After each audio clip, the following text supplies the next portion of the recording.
Hi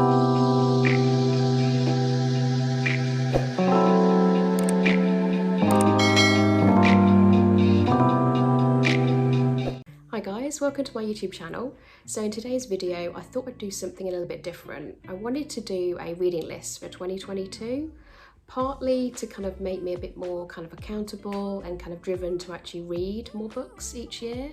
I really do like reading books, and I do find that I can be quite slow when I'm reading books though. It can take me a long time, but I do really enjoy reading, and I thought this year, commit to picking 20 books and really focusing on finish them by the end of the year and see how we go.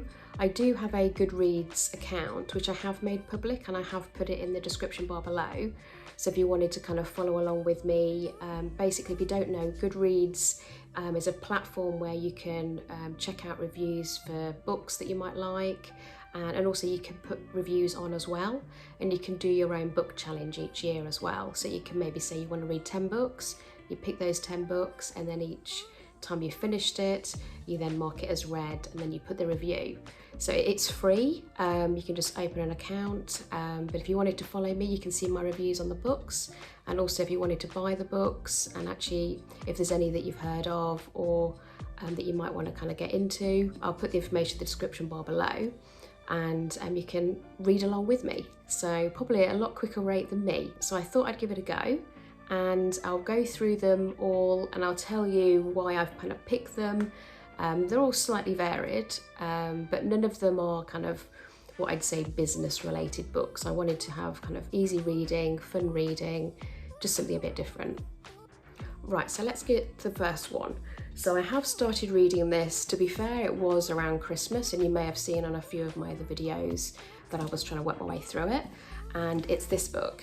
It is This Much Is True by Miriam Margolyes, and if you don't know her, she is hilarious. So I'm originally from the UK, and I've kind of grown up with this lady being kind of a bit of a favourite in my family, and we all really love her, and as an actress, and she just comes out with some hilarious stuff. And yeah, I bought this book. It had good reviews, but I just wanted to find out a bit more about her background, which is what this book's about. It's a autobiography. So I would recommend it. It's an easy read. It is quite a large book, and I have actually just finished this. So that's kind of the start of my reading challenge for the year. But yeah, I really enjoyed it. Very funny. I'll put the link to the review in the description bar below. You may not have heard much about her, but if you're not familiar, she was in one of the Harry Potter movies and a few other kind of movies as well.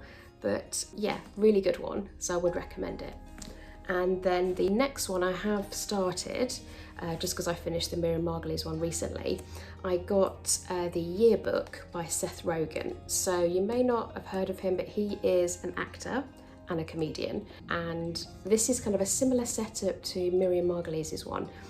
He puts in extracts and stories about his upbringing, him in the public kind of domain. It's very funny, it's very kind of warts and all, and I'm working my way through it. But yeah, it's a little book, so it's very easy to read, really great for your handbag as well. But yeah, the little extracts are really funny, kind of laugh out loud. And just some of the situations and scenarios he's been in over the years is just, in part, quite random really. I do like a good old bookmark as well, and I have a selection. This one I'm using at the moment, which is Keep Calm and Have a Cupcake, which, if anyone knows me, knows that's pretty much about right. So yeah, I do prefer buying books as opposed to like audio books. I find something quite satisfying about going through the pages and, you know, seeing it towards the end and everything. It's a nice experience. But yeah, so this is a good one. I haven't quite finished it yet. Let me know what you guys think of this one, if you've heard of it before, or if you've heard of Seth Rogen as well. He's in various movies like Knocked Up and Bad Neighbours and things like that with Zac Efron. So yeah, that's a good one.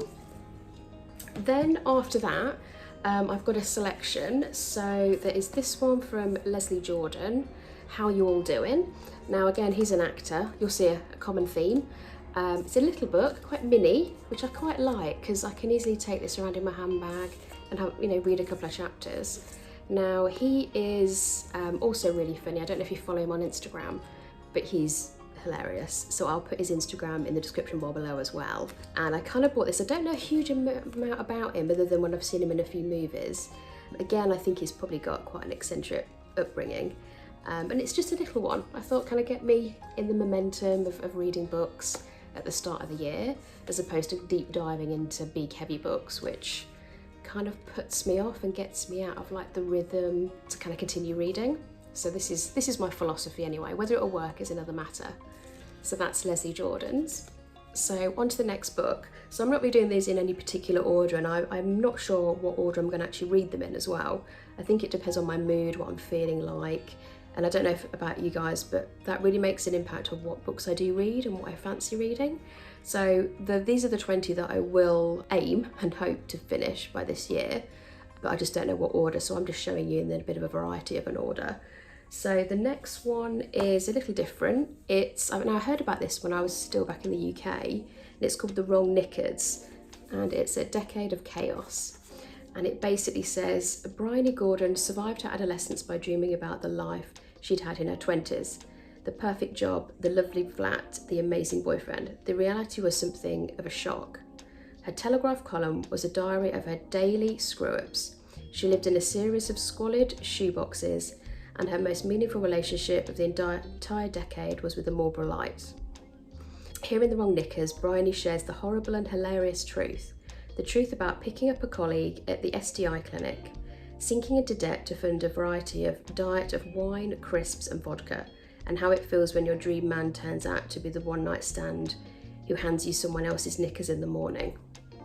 Now, I've personally not necessarily gone through that myself, but this sounded quite fun to read. Again, it's another little small one, and it's by Bryony Gordon. But yeah, it's meant to be a Sunday Times bestseller as well, so that's kind of a good thing. And it just sounds really hilarious, really light-hearted, and a bit of a giggle. So yeah, that's definitely a good one. Then we've also got Gotta Get Through This by Louis Theroux. Now, I've been following him for a long time. He's a documentary, I guess, writer, presenter, and I've been watching him for quite a few years. He does have documentaries on Netflix and other kind of streaming platforms as well, and he's done a few books. So I really like him. He's kind of quite deadpan as well, and I thought this would be a really good book to read.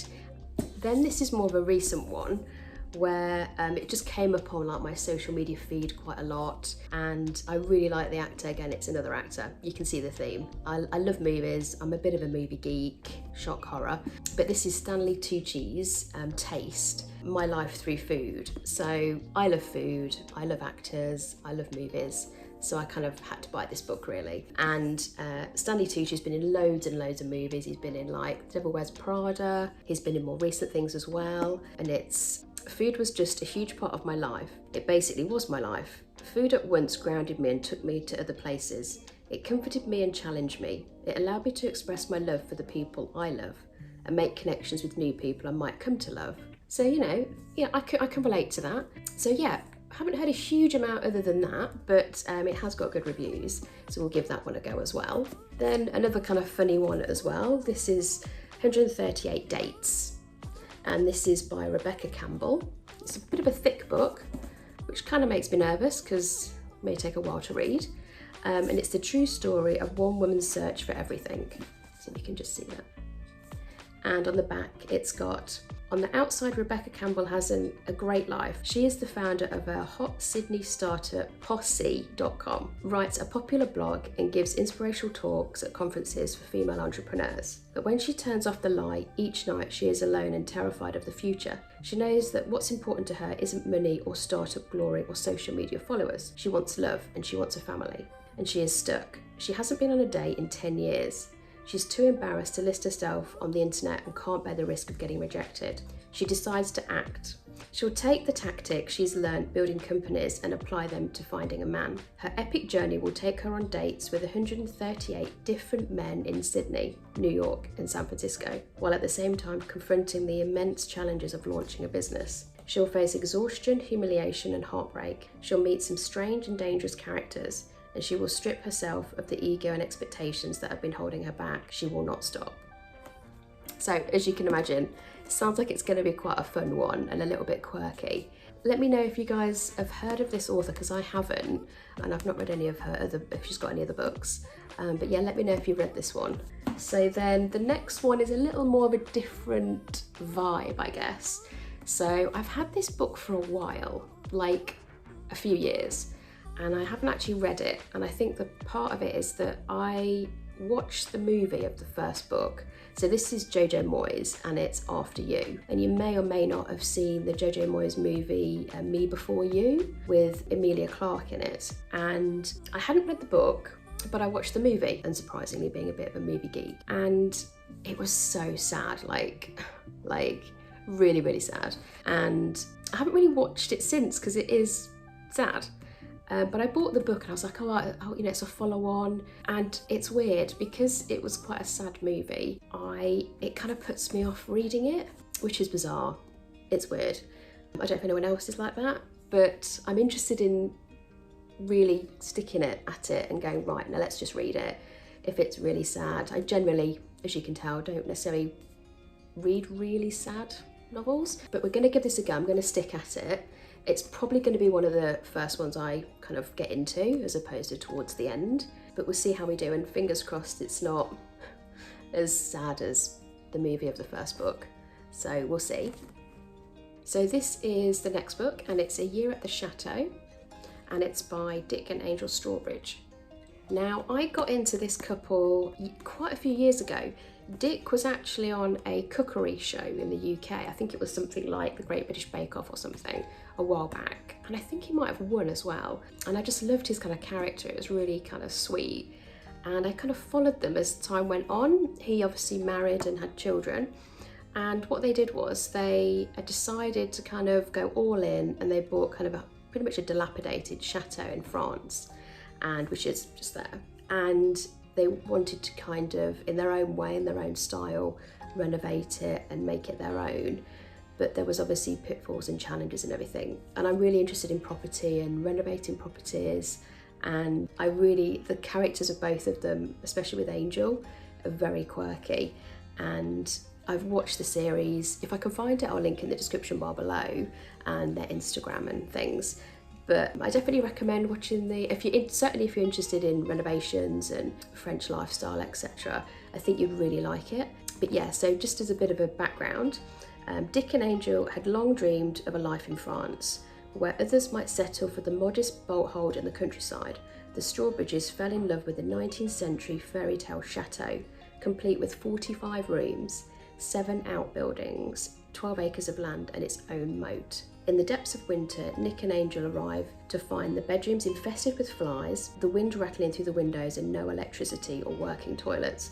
I mean, that sounds horrendous. We follow them all the way through the year in their unforgettable wedding and special first Christmas in France. As warm and entertaining as their much-loved show A Year at Chateau is a truly irresistible story of adventure and heart, epic ambitions and a huge amount of hard graft. So yeah, I think that's going to be good to read.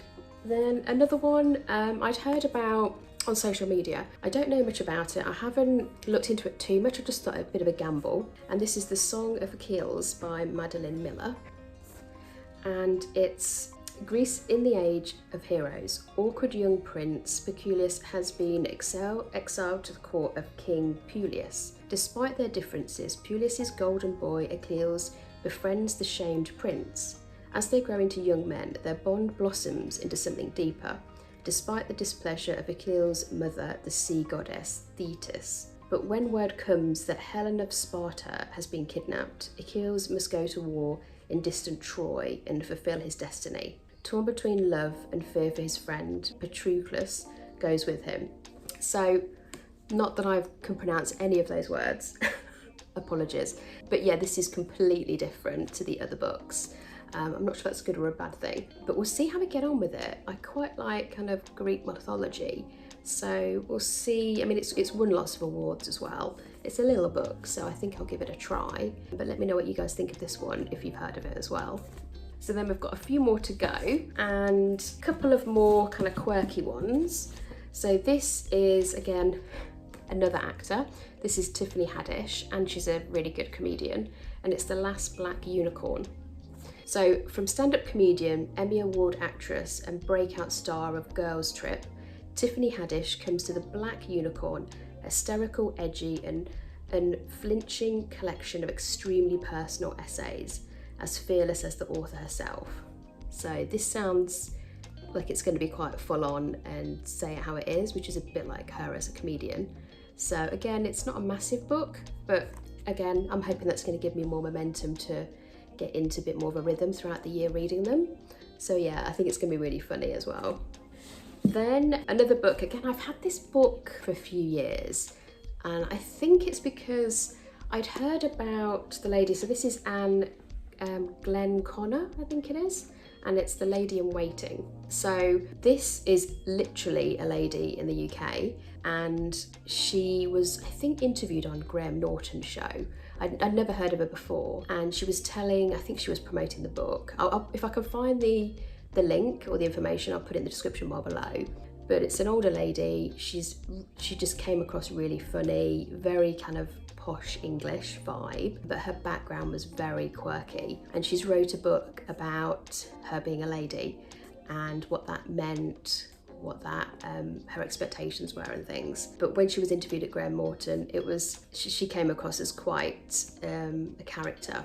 So on the back of it, it says, a maid of honour at the Queen's coronation and former lady-in-waiting to Princess Margaret, Anne Glenconner has spent her life as a friend of the royal family. In this best-selling memoir, she looks back at an extraordinary life full of glamour, drama and tragedy. The eldest child of the 5th Earl of Leicester, Anne knew as a daughter she would not inherit the family fortune and was instead brought up to secure an eligible husband. Her marriage to the charismatic Colin Tennant, later Lord Glenconner, would prove a test of every strength she possessed, while her friendship with Princess Margaret, which began in childhood, grew even closer. From the tragic loss of 2 of her grown-up sons to the cruel surprise of her late husband's final will, Lady-in-Waiting is Anne Glenconner's remarkable testament to the resilience and humour that define her as she emerges from the shadows of her husband and the crown, reminding us that all that glitters is not gold.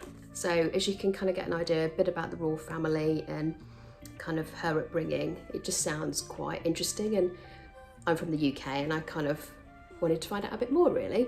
So yeah, this will be a good one, hopefully. Then we've also got a this is The Brat and 80s Story by Andrew McCarthy. So if you haven't heard of him before, again, he's an actor from the 80s. I think he's a really good musician as well, I think. I really like 80s old movies, ones with like Rob Lowe, like St Elmo's Fire is one of my favourite movies ever, About Last Night, even more recent things with Rob Lowe. And I've read some of his books as well. But I did like Andrew McCarthy in a lot of the movies as well. So he was the main actor in Mannequin, which had Kim Cattrall in. So if any of this means anything to anyone, they're just really kind of older movies, but kind of quirky. So he's wrote a book, and it's, most people know actor, writer and director Andrew McCarthy from his roles in movies like Pretty in Pink, St Elmo's Fire, and as a charter member of Hollywood's Brat Pack. This iconic group, including Rob Lowe, Molly Ringwald, Emilio Estevez and Demi Moore, has come to represent both a genre of film and an era of pop culture. In Brat, McCarthy focuses his gaze on that singular moment in time and the defining moments of his youth. The result is a revealing look at coming of age in a reckoning with conflicting ambition, innocence, addiction and masculinity. New York City of the 1980s is brought to a vivid life, from scoring joints in Washington Square Park to skipping school in favour of the dark houses of the village, where he fell in love with the movies that would change his life. So that gives you a bit of an idea. Again, it's not a massive book, but that's fine. I haven't heard much else. This may have even had mixed reviews, so I'm not sure, but we'll give it a go.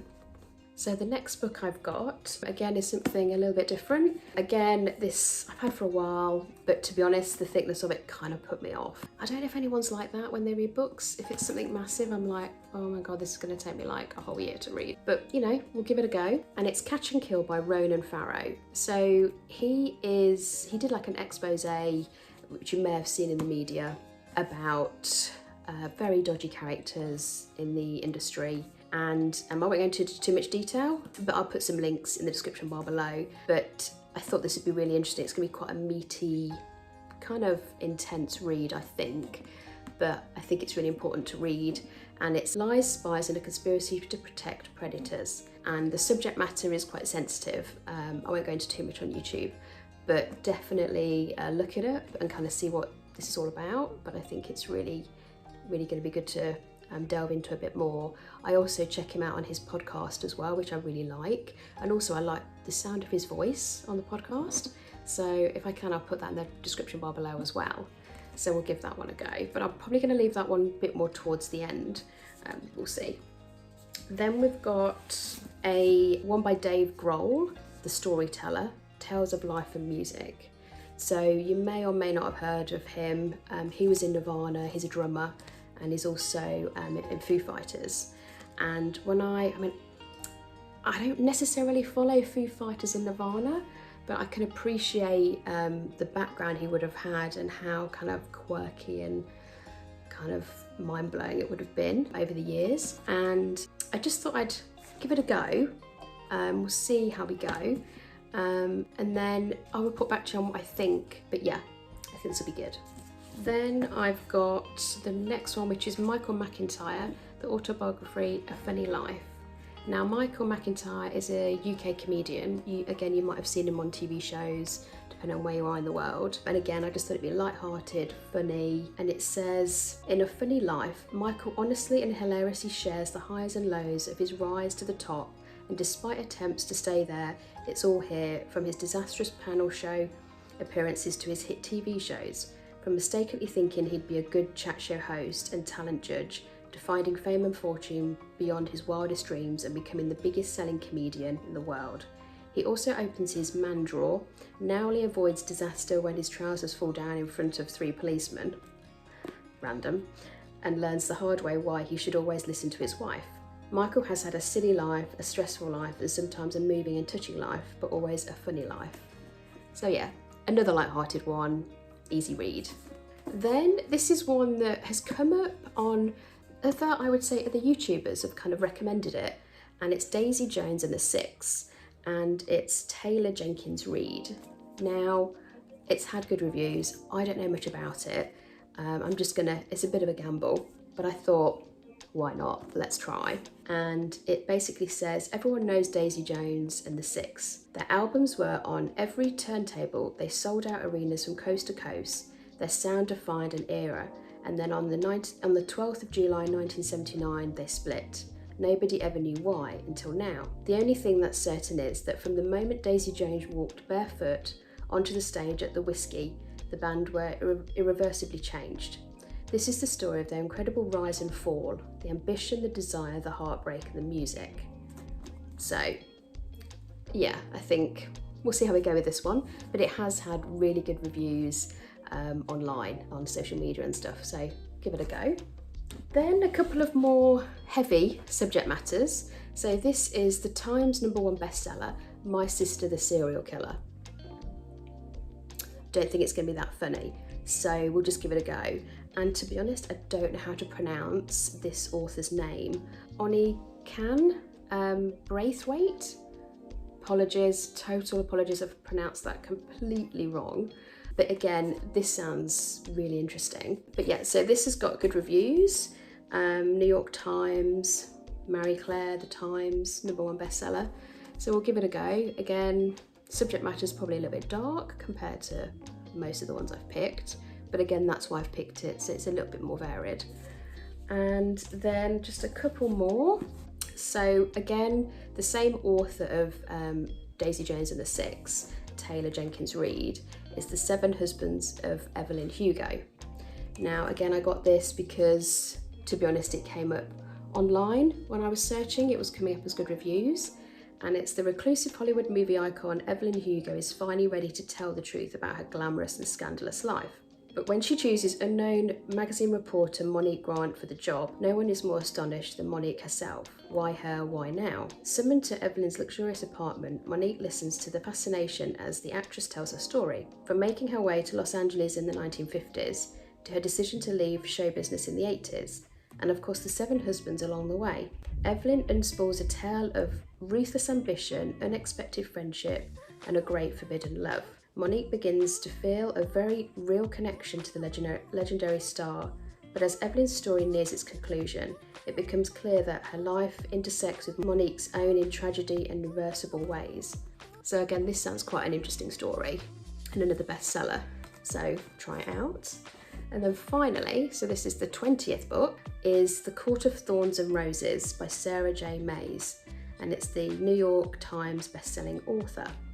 So again, this is another one that I've heard of, not a huge amount. I've never read any of the author's books, but a bit about the background. The skin of a wolf would bring enough gold to feed her sisters for a month, but the life of a magical creature comes at a steep price, and Faye has just killed the wrong wolf. Taken prisoner by the High Fae Lord, Faye learns that her masked captor is hiding even more than his piercing gaze suggests. But as Faye's feelings for Tamlin begin to burn through every warning she's heard about his kind, a shadow is falling across the land, and if Faye cannot find it, she will lose everything.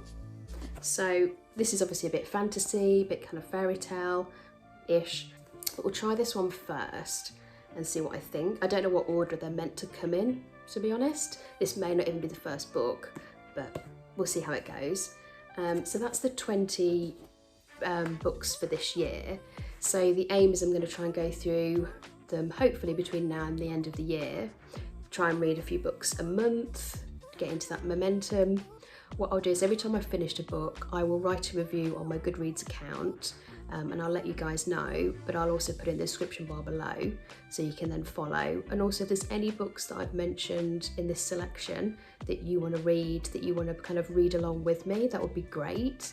It'd be nice to get your thoughts as well on what you think of them. But yeah, I just thought something a bit different for this year, and hopefully I will do it each year and I'll pick different books and then I can get into the rhythm of doing it. But I'm looking forward to it, and I've already finished Miriam Margolyes's and I'm on Seth Rogen's, so we'll see how it goes. If you can subscribe to my channel and click the notification bell, that then alerts you to when I then next upload a video. So I'll see you in the next video.